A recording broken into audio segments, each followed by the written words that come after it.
Bundle থাকলে প্রতি সেনমানিতে টাকা বাঁচবে। বিকাশ সেনমানি বান্ডেল কিনে জিতুন প্রতি লেনদেনে। স্বাগত ইন্ডিপেন্ডেন্ট সংবাদের সঙ্গে আছে সঞ্চারে মতিউত্তমা। শুনছিলেন শিরোনাম, চলে যাচ্ছে পুরো খবরে। ঐকমত্য কমিশনের সঙ্গে সংস্কার প্রশ্নে 3 দফা বৈঠকে বসেছে বিএনপি। তবে সংসদ ছাড়া সংবিধান সংস্কার অসম্ভব বলছেন দলটির নেতারা। জানাচ্ছেন, এই আলোচনায় নির্বাচন পেছালে ক্ষতিগ্রস্ত হবে দেশ। ডিসেম্বরের বদলে জুনে ভোটের চিন্তা করলে সমর্থন দেবেন না তারা। জনগণের আস্থাও হারাবে অন্তর্বর্তী সরকার। সংবিধান, বিচার বিভাগ, প্রশাসন সহ রাষ্ট্র সংস্কারে রাজনৈতিক দলের সঙ্গে চলছে ঐকমত্য কমিশনের সংলাপ। বিএনপির সঙ্গে বসেছে 3 দফা। তবে এতে চূড়ান্ত কোনো সিদ্ধান্তে আসতে পারেনি কোনো পক্ষ। যে সমস্ত বিষয়ে হ্যাঁ না জবাবের জন্য যে শীট দিয়েছিল ওখানে উল্লেখ আছে, সেখানে আমরা বিস্তারিত রিপোর্টে গিয়ে দেখলাম বিস্তর ফারাক।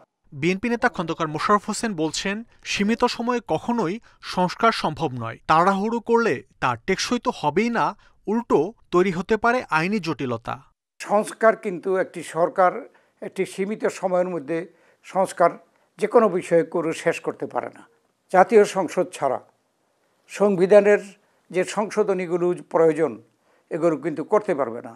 আমরা হাইকোর্টে রিট করেছিলাম সংবিধানের ৫ম সংশোধনী বাতিল করার জন্য, কিন্তু হাইকোর্ট কিন্তু কয়েকটি দফা বাতিলের কথা ঘোষণা করেছে।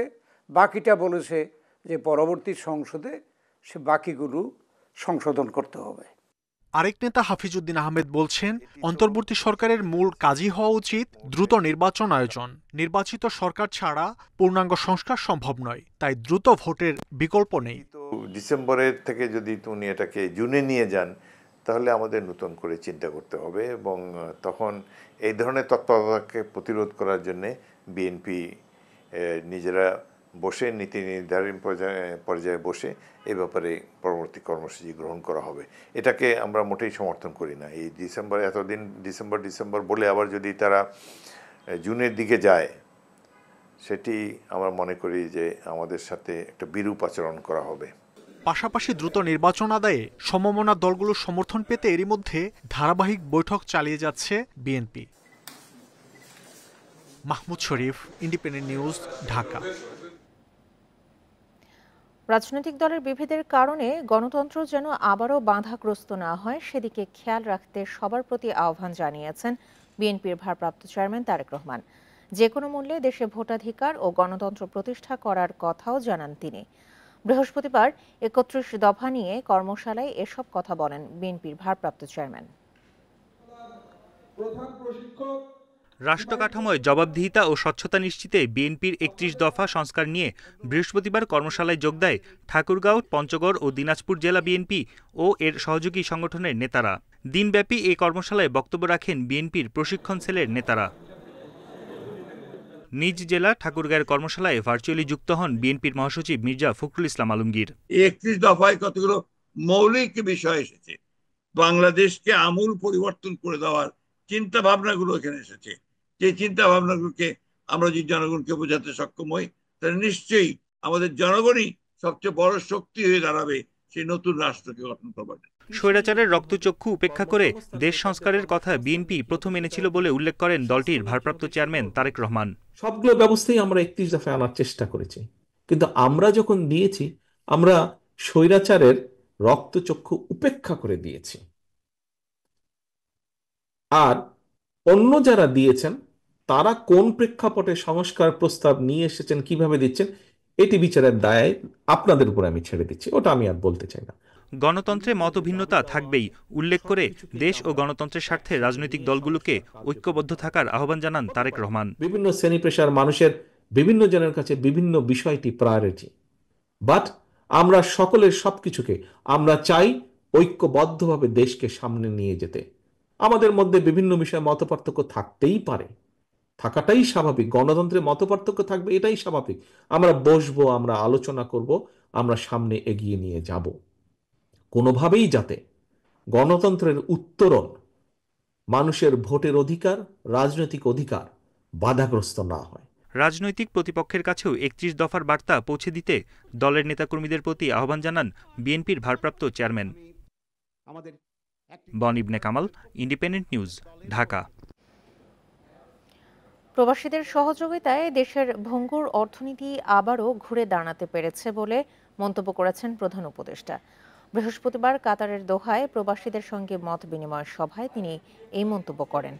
পাসপোর্ট সহ সব ধরনের সেবা অনলাইন করা হবে বলেও জানান তিনি। বিমানবন্দরে প্রবাসীদের জন্য লাউঞ্জের পাশাপাশি যাত্রা শান্তিপূর্ণ ও আনন্দদায়ক করার প্রতিশ্রুতি দেন প্রধান উপদেষ্টা। উড়োজাহাজে পণ্য পরিবহনে কার্গো ভাড়া কমাতে ব্যবসায়ীদের দাবির জবাবে প্রধান উপদেষ্টা বলেন, সর্বোচ্চ অগ্রাধিকার দিয়ে বিমান পরিবহন দ্রুত করা এবং কার্গো ভাড়া কমানোর পদক্ষেপ নেওয়া হয়েছে। শাহজালাল বিমানবন্দর ছাড়াও চট্টগ্রাম ও সিলেট বিমানবন্দর থেকে সহজে পণ্য পরিবহন করার বিষয়েও কাজ চলছে বলে জানান প্রধান উপদেষ্টা।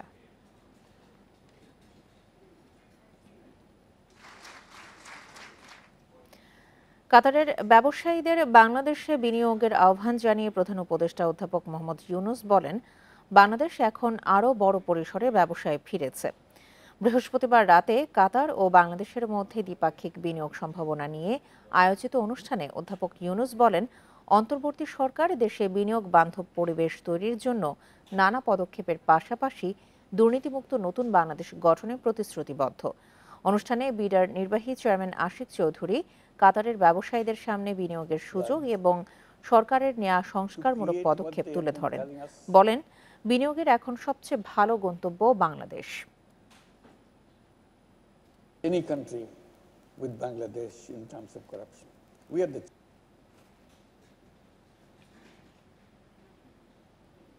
there is corruption. অন্তর্বর্তী সরকারের এক উপদেষ্টার ব্যক্তিগত সহকারী ও আরেক উপদেষ্টার ব্যক্তিগত কর্মকর্তার বিরুদ্ধে অনুসন্ধানের সিদ্ধান্ত নিচ্ছে দুর্নীতি দমন কমিশন। তাদের বিরুদ্ধে তদবির বাণিজ্যের অভিযোগ ওঠায় এই উদ্যোগ সংস্থাটির।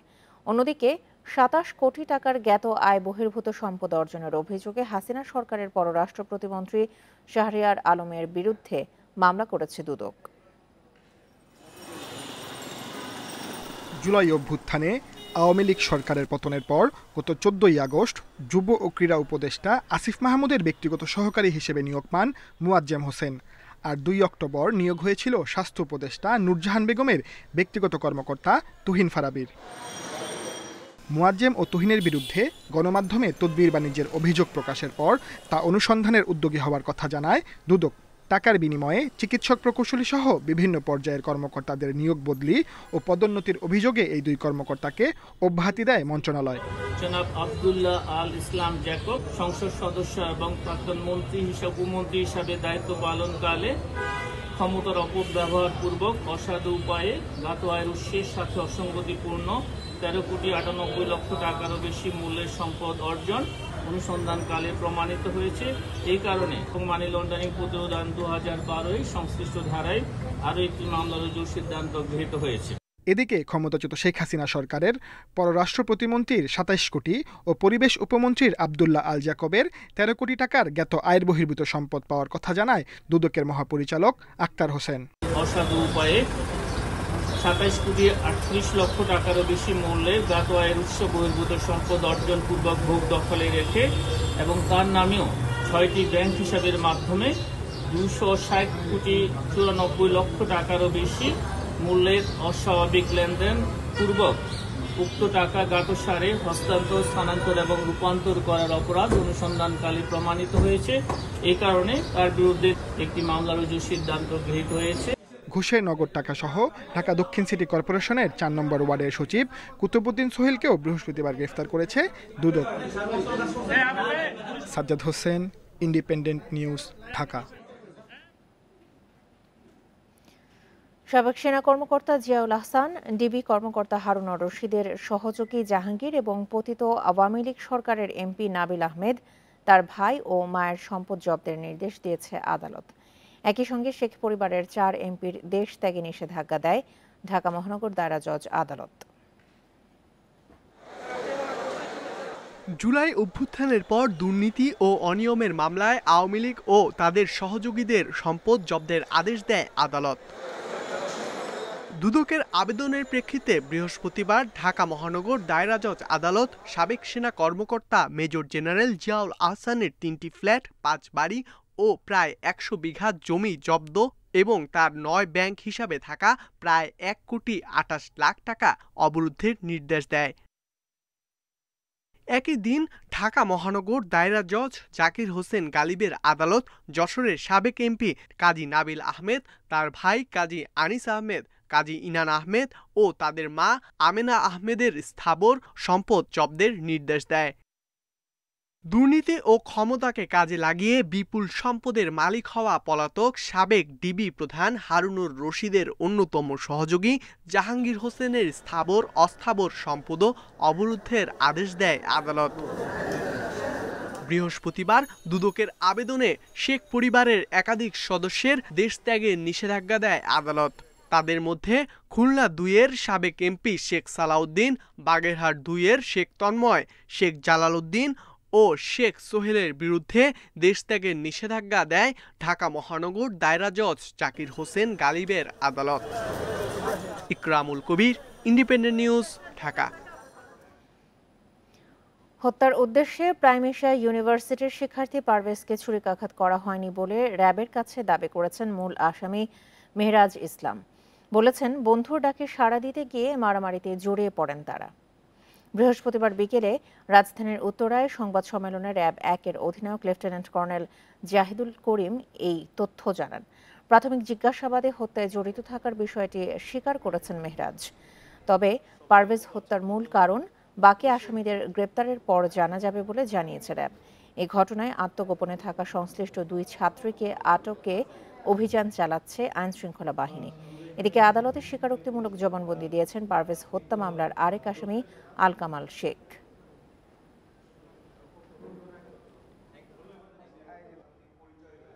ঘটনার সাথে সম্পৃক্ত সেটা তাদের স্বীকারোক্তি দিয়েছেন। বাকি আরও কয়েকজন আছে গ্রুপে আরও কয়েকজন রয়েছে, তাদের সহ একসাথে পেলে ক্রস চেক করলে আসলে জিনিসটা সম্পৃক্ত হয়ে যায়। একজন আরেকজনের ঘাড়ে দোষ চাপাচ্ছে, এখান থেকে আরও কিছু নতুন লিড পাচ্ছি আমরা। একই সাথে যে দুজনের কথা জিজ্ঞেস করলেন 2 ছাত্রী, তাদের ব্যাপারেও আমাদের তথ্য রয়েছে। আমরা চেষ্টা করতেছি অনেক দ্রুত তাদেরকে ধরার জন্য। অপহরণের 9 দিন পর মুক্তি পেয়ে ফিরে এসেছে খাগড়াছড়ি থেকে অপহৃত চট্টগ্রাম বিশ্ববিদ্যালয়ের 5 শিক্ষার্থী। বৃহস্পতিবার বিকেলে এই বিষয়টি নিশ্চিত করেছেন পাহাড়ি ছাত্র পরিষদের কেন্দ্রীয় সভাপতি নিপন ত্রিপুরা। অপহৃত 5 শিক্ষার্থীকে মুক্তি দেওয়ায় সবাইকে শুভেচ্ছা জানিয়েছে পাহাড়ি ছাত্র পরিষদের সদস্যরা।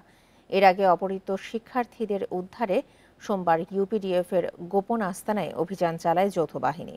এ সময় চাঁদা আদায়ের রসিদ, ল্যাপটপ, মোবাইল, সামরিক ইউনিফর্ম সহ বিপুল পরিমাণ প্রশিক্ষণ সরঞ্জাম উদ্ধার করা হয়। বিজু উৎসব শেষে খাগড়াছড়ি থেকে চট্টগ্রামে ফেরার পথে ওই 5 শিক্ষার্থীকে অপহরণ করে দুর্বৃত্তরা। দেশ সেবার জন্য জামায়াতে ইসলামীকে একবার সুযোগ দিতে সবার প্রতি আহ্বান জানিয়েছেন জামায়াতে ইসলামের আমির ডাক্তার শফিকুর রহমান। বৃহস্পতিবার মিরপুরে গণসংযোগ ও সহযোগের সদস্য সংগ্রহ অনুষ্ঠানে যোগ দিয়ে এই আহ্বান জানান তিনি। দেশের তরুণদের বেকারত্ব দূর করা প্রসঙ্গে তিনি বলেন, জামায়াত সুযোগ পেলে এমন শিক্ষা ব্যবস্থা গড়ে তোলা হবে যেখানে কোনো শিক্ষিত তরুণরা বেকার থাকবে না, চাকরির জন্য ঘুরতে হবে না। গত 53 বছর বিভিন্ন আমলে সরকারের সমালোচনা করে আমির আরও বলেন, তারা দেশ শাসন করেছে না দুঃশাসন করেছে সেটা বলতে চাই না, তবে জামায়াত সুযোগ পেলে একটি নিরাপদ বাংলাদেশ গড়ে তুলবে।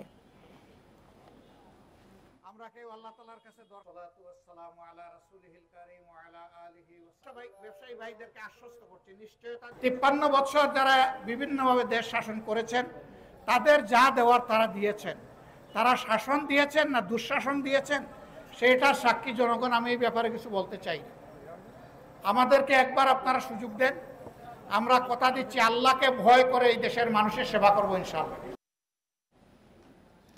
সংবিধানের 116 অনুচ্ছেদ বাতিল না করে বিচার বিভাগের জন্য আলাদা সচিবালয় করলেও সত্যিকারের স্বাধীন বিচার বিভাগ হবে না বলে আদালতকে জানিয়েছেন আইনজীবী শিশির মনির। হাইকোর্টে তিনি বলেন, মূলত সংবিধানের 116 অনুচ্ছেদের মাধ্যমে অধস্তন আদালতের উপরে প্রধান বিচারপতি এবং আইন মন্ত্রণালয়ের দ্বৈত শাসন চলছে। 116 অনুচ্ছেদের মাধ্যমে অধস্তন আদালতে বিচারকদের নিয়োগ, পদোন্নতি সহ নিয়ন্ত্রণ রাষ্ট্রপতির উপর ন্যস্ত। তবে সেক্ষেত্রে প্রধান বিচারপতির সাথে পরামর্শের জন্য বলা হয়েছে। বিচারপতি আহমেদ সোহেল ও বিচারপতি দেবাশিস রায়ের দ্বৈত বেঞ্চে 116 অনুচ্ছেদ বাতিল চেয়ে করা রিটের রুল শুনানির দ্বিতীয় দিন এসব কথা বলেন তিনি। আইনজীবী বলেন, স্বাধীন সার্বভৌম আদালত থেকে বিচার পাওয়া নাগরিক অধিকার, কিন্তু দীর্ঘদিন ধরে আইন মন্ত্রণালয়ের মাধ্যমে বিচার বিভাগ নিয়ন্ত্রণ করা হচ্ছে। এ সময় অধস্তন আদালতের বিচারকদের দুর্নীতির নানা ঘটনা হাইকোর্টের নজরে এনে রিটকারীদের আইনজীবী বলেন, সুপ্রিম কোর্টের নিজস্ব সচিবালয় প্রতিষ্ঠা হলে তা অনেকটা নিয়ন্ত্রণ হবে। পরে পরবর্তী শুনানির জন্য মঙ্গল ও বুধবার দিন নির্ধারণ করেন আদালত।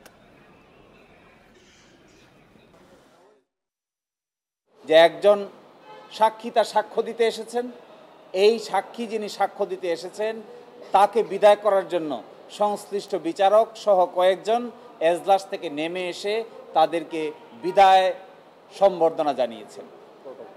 এই যে প্রটোকল দিয়েছেন একজন বিচারক এসে সাক্ষীকে, এগুলো সব কিছুই হলো আইন মন্ত্রণালয় কর্তৃক নিয়ন্ত্রণের বাস্তব রূপ।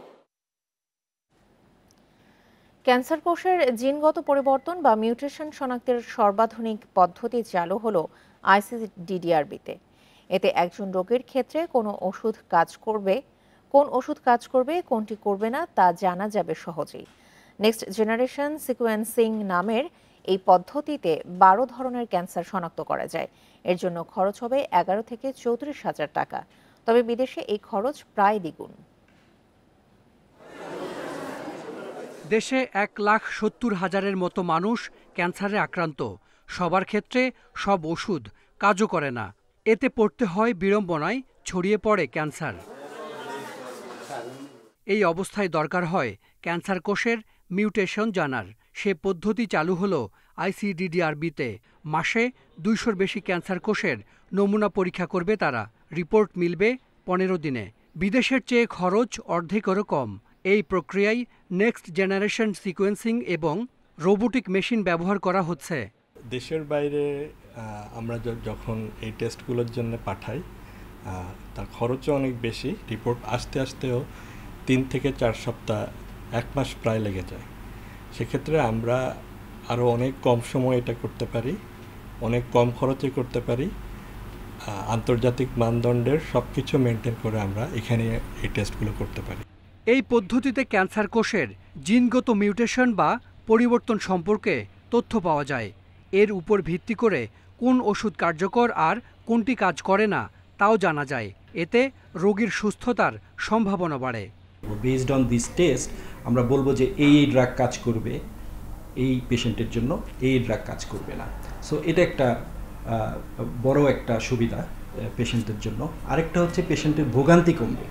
বিকজ আপনি যদি নন স্পেসিফিক একটা ড্রাগ দেন, ওটা কাজ করলো কি করলো না, তারপর ওনার আউটকাম দেখে নেক্সট আরেকটা চেঞ্জ করে দিলেন আপনি ওষুধ, এরকম চলতে থাকলো। সুতরাং এই ভোগান্তিটাও আমরা কমিয়ে আনতে পারবো। নেক্সট জেনারেশন সিকোয়েন্সিংয়ের মাধ্যমে ক্যান্সার শনাক্তের ব্যবস্থা দেশের সরকারি কোনো হাসপাতালে নেই। Hasan Misba, Independent News, Dhaka. চাঁপাইনবাবগঞ্জ জেলা কারাগারের সদ্য বদলি হওয়া ভারপ্রাপ্ত জেল সুপারের বিরুদ্ধে বন্দীদের বরাদ্দের চাল সহ অর্থ আত্মসাতের অভিযোগ উঠেছে। বৈষম্য বিরোধী ছাত্র আন্দোলনের নেতারা এই বিষয়ে কারা মহাপরিদর্শককে চিঠি দেওয়ার পর তদন্তের নির্দেশ দিয়েছে কারা অধিদপ্তর। 7 দিনের মধ্যে প্রতিবেদন জমা দিতে বলা হয়েছে। অভিযোগের বিষয়ে শরীফুল ইসলামের বক্তব্য জানতে চেষ্টা করলে তাকে পাওয়া যায়নি। তবে কারা কর্তৃপক্ষ বলছে চাল ও অর্থ ফেরত দিতে চেয়েছেন তিনি। 2023 সালের সেপ্টেম্বর থেকে এবছরের 7 এপ্রিল পর্যন্ত চাঁপাইনবাবগঞ্জ জেলা কারাগারের ভারপ্রাপ্ত জেল সুপার হিসেবে দায়িত্ব পালন করেন মোহাম্মদ শরীফুল ইসলাম। বর্তমানে রাজশাহী কারা একাডেমিতে কর্মরত তিনি। শরীফুল ইসলামের বিরুদ্ধে অভিযোগ উঠেছে বন্দীদের জন্য বরাদ্দ করা 1.5 মেট্রিক টনের বেশি চাল এবং বিভিন্ন খাত থেকে 1,22,000 টাকা আত্মসাতের। কারা হাসপাতালের সিট বাণিজ্য, বন্দীদের সঙ্গে সাক্ষাতের জন্য ঘুষ নেওয়ারও অভিযোগ এসেছে। আন্দোলনে সোচ্চার হলাম 5ই আগস্টের পরে তারা আমাদের কাছে এই বিষয়ে ক্ষমাও চেয়েছিল। পরবর্তীতে আমরা এটা গুরুত্ব দিইনি। মানুষ হিসাবে ওর বিবেক বলে কোনো সম্পদ ছিল না। এইটা হলো বড় কথা, তার বিবেক ছিল না। এই যে সাহেব আসে যেটা হুকুম করে সেটাই পালন করি আমরা। আমাকে বললো যে এই ভিতর থেকে মাঠ বাড়িয়ে আসবে, খাবার বাড়িয়ে আসবে, তুমি এগুলা নিয়ে যাই গরুকে খাওয়াইবে। জেলার বৈষম্য বিরোধী ছাত্রনেতারা কারা মহাপরিদর্শকের কাছে এই বিষয়ে অভিযোগ জানিয়ে চিঠি দেন। পরে নতুন দায়িত্বপ্রাপ্ত জেল সুপারও বিষয়টি অবহিত করেন আইজি প্রিজনকে। বিষয়টি তদন্তে এরই মধ্যে নির্দেশ দিয়েছে কারা অধিদপ্তর। আমি এরকম একটা চিঠি পেয়েছি, তদন্ত করব, তদন্ত করে যদি কোনো অ্যানোমালিস পাওয়া যায় তখন আমি সেইভাবে তদন্ত রিপোর্ট জমা দিব এবং সেভাবেই ঊর্ধ্বতন কর্তৃপক্ষের যেটা সিদ্ধান্ত হবে সেটা। এদিকে শরীফুল ইসলামের বক্তব্য নিতে বারবার মোবাইলে কথা বলার চেষ্টা করা হলেও সাড়া মেলেনি। তবে চাঁপাইনবাবগঞ্জ কারা কর্তৃপক্ষ জানায় চাল ও অর্থ ফেরত দিতে চেয়েছে শরীফুল ইসলাম। Independent news. আগামী 1 বছরের মধ্যে শিল্প স্থাপনের জন্য প্রস্তুত হবে পটুয়াখালী ইপিজেড। বালু ভরাট সহ অবকাঠামো উন্নয়ন শেষে প্লট বরাদ্দ পাবেন বিনিয়োগকারীরা। প্রকল্পটি চালু হওয়ার পর গতি আসবে উপকূলীয় অর্থনীতিতে। ইপিজেডে সব শিল্প কারখানা চালু হলে কর্মসংস্থান হবে 2 লাখ মানুষের। দ্রুত এগিয়ে চলছে পটুয়াখালী রপ্তানি প্রক্রিয়াজাতকরণ অঞ্চলের কাজ। 1443 কোটি টাকার প্রকল্পটি 2026 সালে শেষ হওয়ার কথা রয়েছে। শিল্প কারখানা স্থাপনের পর ইপিজেডে কর্মসংস্থান হবে প্রায় 2 লাখ মানুষের। প্রকল্পটি কেন্দ্র করে চাকরি, ব্যবসা বাণিজ্য সহ ঘুরে দাঁড়াবে উপকূলীয় অর্থনীতি। দেশি বিদেশি বিনিয়োগকারী ও উদ্যোক্তাদের মাঝে পর্যায়ক্রমে দেয়া হবে প্লট বরাদ্দ। মোট 418 একর জমির মধ্যে ইতিমধ্যে 130 একর জমিতে বালু ভরাট হয়েছে। জমিদাতা 126 পরিবারের জন্য নির্মাণ হবে নতুন আবাসন। থাকবে পুকুর, মসজিদ সহ নানা আধুনিক সুবিধা। ফলে আমাদের দক্ষিণাঞ্চলের ব্যাপক উন্নয়নের মাধ্যমে দেশের উন্নয়ন হবে, মানুষের মানব সম্পদের উন্নয়ন হবে। পড়াশোনা করে চাকরির জন্য ঢাকা কেন্দ্রিক হই বা শহর কেন্দ্রিক হই, শহর কেন্দ্রিক হইতে পারে আমাদের নিজ জেলায় নিজেই আমরা কাজ করতে পারবো। প্রকল্পের অধীনে তৈরি হচ্ছে 315 কিলোমিটার রাস্তা, 30 কিলোমিটার ড্রেনেজ, 4টি 6তলা কারখানা ভবন ও 3টি 10তলা অফিস ভবন। এছাড়া রয়েছে আবাসিক ভবন, অফিস জোন, নিরাপত্তা অফিস ও জমি অধিগ্রহণে ক্ষতিগ্রস্ত পরিবারের জন্য 54টি পুনর্বাসন ঘর নির্মাণ প্রকল্প।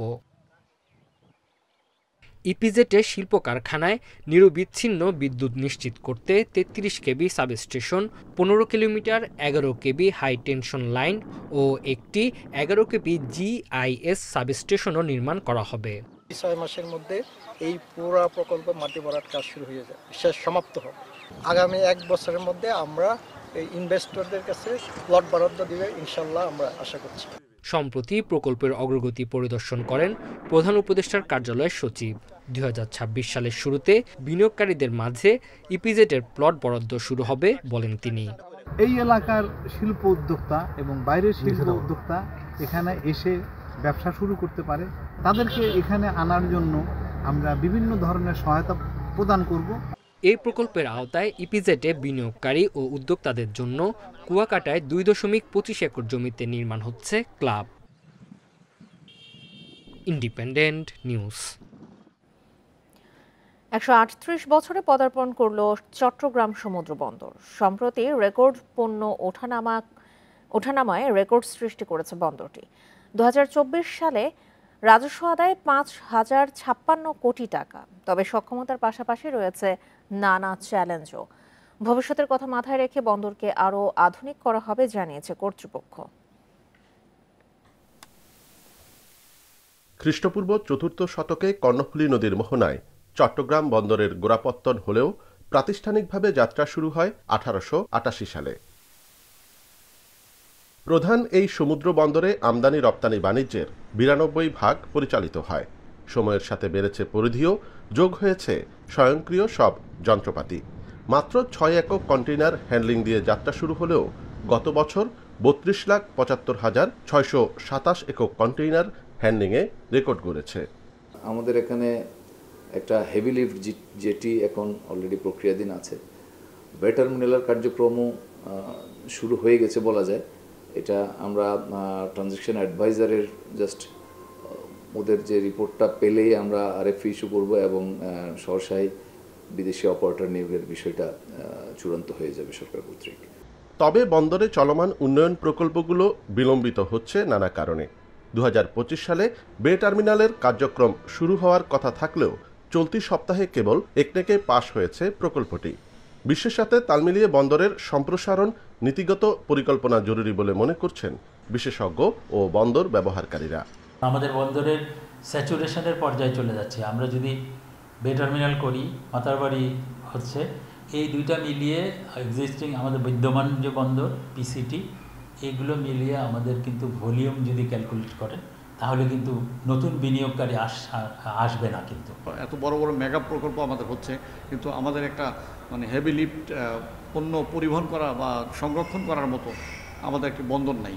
তো এই জায়গাগুলোকে আমাদের নতুন বন্দর দিয়ে বে টার্মিনাল হলো আমাদের জন্য উত্তম জায়গা। গেল বছর চট্টগ্রাম বন্দরের আয়ের প্রবৃদ্ধি ছিল 21.39%, আর কন্টেইনার পরিবহন বেড়েছে 7.36%। অনুপম শীল, ইন্ডিপেন্ডেন্ট নিউজ, চট্টগ্রাম। ভোলার মনপুরায় নির্মাণাধীন বন্যা নিয়ন্ত্রণ বাঁধে ত্রুটি থাকায় গৃহহীন শত শত মানুষ। ঘর বাড়ি হারিয়ে অনেকেই আশ্রয় নিয়েছেন আত্মীয় স্বজন কিংবা অন্যের জায়গায়। অভিযোগ আছে পুনর্বাসন ছাড়াই জোর করে ভিটে মাটি ছাড়া করা হচ্ছে। মনপুরার লক্ষাধিক মানুষকে জোয়ারের কবল থেকে রক্ষায় ১৯৮৫ সালে বন্যা নিয়ন্ত্রণ বাঁধ নির্মাণ করা হয়। নদী ভাঙনে বহুবার পরিবর্তন করা হয় পুরনো বাঁধের অ্যালাইনমেন্ট। আগের বাঁধগুলো সরু ও নিচু হয়। ২০২২ সালে নতুন বাঁধ নির্মাণের উদ্যোগ নেয় পানি উন্নয়ন বোর্ড। এতে মনপুরার মানুষ খুশি হলেও বাঁধ নির্মাণের কারণে জমি হারিয়ে গৃহহীন অন্তত ১৫,০০০ মানুষ। তাদের অভিযোগ পুনর্বাসন না করেই ভিটেমাটি ছাড়া করা হচ্ছে। নেতাগো জমিদের নেয় নেই এ জায়গাটা দিয়ে নিয়ে গেছে। এই জায়গাটা নিতে গিয়া আমাদের বসতি ঘরগুলি আর এবং কি বাগান এ দুটা কাটা গেছে। আকাশের নিচে টং ফাইতে আমরা আছি, কিন্তু এখানে আমরা খুব কষ্টতে আছি। চতুর্পাশে বেরিটা হইতেছে, কিন্তু বেরির সাইডে অনেক হাজার হাজার লোক বসতি আছে, সবগুলা মানুষের উড়ে দিছে। ঘরবাড়ি উচ্ছেদের কথা স্বীকার করলেও পানি উন্নয়ন বোর্ড বলছে বাঁধের অ্যালাইনমেন্ট পরিবর্তন সম্ভব নয়। তবে দু এক জায়গায় যদি বাঁধ নির্মাণের কাজ সরানো লাগে তাহলে ঊর্ধ্বতন কর্তৃপক্ষের সাথে আলোচনা করে ব্যবস্থা নেওয়া হবে। আমি আসলে হুট করে চেঞ্জ করে কিন্তু কোনো দিকে নিতে পারবো না। দেখা যাচ্ছে এখানে একটা বড় ধরনের একটা কার্ভেচার হবে, সেক্ষেত্রে সেই অংশটা কিন্তু বারবার কিন্তু ঝুঁকিপূর্ণ থেকে যাবে এবং এটা আমাদের বর্ষাকালে কিন্তু এটা ভাঙার সম্ভাবনা বেশি থেকে যাবে। তার মানে আমাদেরকে পুরো কিন্তু ইমব্যাঙ্কমেন্টের কার্যকারিতাই কিন্তু অকেজ হয়ে যাবে বলা চলে। তো সেক্ষেত্রে যদি কোনো অংশে এই ধরনের থাকে সেটা আমি ঊর্ধ্বতন কর্তৃপক্ষের সঙ্গে কথা বলবো। এবং ২০২৬ সালের জুনের মধ্যে প্রকল্পের কাজ শেষ করার কথা রয়েছে, তবে নির্ধারিত সময়ের মধ্যে বাস্তবায়ন না হওয়ার শঙ্কা আছে। Independent news. কৃষি জমিতে সার প্রয়োগে ন্যানো প্রযুক্তির ব্যবহার এনে দিতে পারে আমূল পরিবর্তন। যে জমিতে ৪২০০ টাকার ইউরিয়া ব্যবহার করতে হয়, ন্যানো প্রযুক্তিতে সেখানে লাগবে মাত্র ২৩০ টাকার ইউরিয়া। এর মধ্যে এই প্রযুক্তি গবেষণা পর্যায়ে সফল হয়েছে। এখন প্রয়োজন সরকারের নীতি সহায়তা, আর তা মিললে কৃষি পণ্যের উৎপাদন খরচ কমে আসতে পারে 1/4। দেশে বছরে ধান উৎপাদন হয় প্রায় ৬ কোটি টন, বিপরীতে ব্যবহার হয় প্রায় ৩০ লাখ টন ইউরিয়া সার। কিন্তু মাত্রাতিরিক্ত সারের ব্যবহার মাটির উর্বরতা কমানোর পাশাপাশি কৃষকের উৎপাদন খরচও বাড়ে। এ সমস্যা সমাধানে এসেছে ন্যানো প্রযুক্তি। বার্ষিক ৩০,০০০ টন ইউরিয়ার চাহিদা মেটাতে এ খাতে ব্যয় হয় বিপুল অঙ্কের বৈদেশিক মুদ্রা। গবেষকদের দাবি, ন্যানো প্রযুক্তির ব্যবহারে ইউরিয়ার ব্যবহার কমিয়ে আনা সম্ভব ১০,০০০ টনে। এরই মধ্যে মার্কিন যুক্তরাষ্ট্রে সফল বলে প্রমাণিত হয়েছে এর কার্যকারিতা। ন্যানো বলতে সবচেয়ে ক্ষুদ্রতে ক্ষুদ্র ফার্টিলাইজার বলি। আমরা এক বস্তায় ইউরিয়ার বিকল্প হিসেবে একটা ৫০০ ml এর ইউরিয়া লিকুইড তৈরি করেছি, যেটা কিনা ইফিসিয়েন্সি বাড়বে প্রায় 90% এবং উৎপাদন বাড়বে ৮ থেকে 14% পর্যন্ত। বগুড়ার শেরপুরে পরীক্ষামূলক ব্যবহার হচ্ছে ন্যানো ফার্টিলাইজার। উদ্যোক্তারা বলছেন, কৃষিতে উন্নত প্রযুক্তি ব্যবহার নিশ্চিত করতে প্রয়োজন সরকারের সহায়তা। এখানে সহজলভ্য হবে এই কারণে যে ম্যানুফ্যাকচারিং কস্ট আমাদের দেশেই হচ্ছে, যার কারণে কৃষকরা একটু কম দামে পাবে। আলটিমেটলি কিন্তু পুরো জাতিরই আমার মনে হয় যে এটা লাভ হচ্ছে। দেশে কৃষি জমির পরিমাণ কমার পাশাপাশি বাড়ছে জনসংখ্যা। ক্রমবর্ধমান এই জনসংখ্যার খাদ্যের চাহিদা পূরণের জন্য কৃষিখাত আধুনিকায়নের তাগিদ বিশেষজ্ঞদের। Shahid Ahmed, independent News, Dhaka. এবছর বাংলাদেশে আরও ৩০ লাখ মানুষ অতি দরিদ্র হবে। এতে অতি দারিদ্র্যের হার বেড়ে দাঁড়াবে 9.3%। বিশ্বব্যাংকের বাংলাদেশ ডেভেলপমেন্ট আপডেট প্রতিবেদনে এই সংখ্যা প্রকাশ করা হয়েছে। প্রতিবেদনে বলা হয়েছে, চলতি বছর শ্রমবাজারের দুর্বল অবস্থা অব্যাহত থাকবে। এছাড়া মজুরি কমায় দারিদ্র্য সীমার নিচে নেমে যাওয়ার ঝুঁকিতে থাকা মানুষের প্রকৃত আয় কমতে পারে।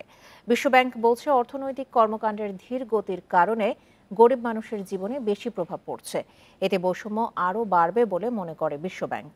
প্রতিবেদন অনুসারে অতি দারিদ্র্যের হার 7.7% থেকে বেড়ে 9.3% উঠবে। একই সঙ্গে চলতি বছর জাতীয় দারিদ্র্য হার 20.5% থেকে বেড়ে হবে 22.9%।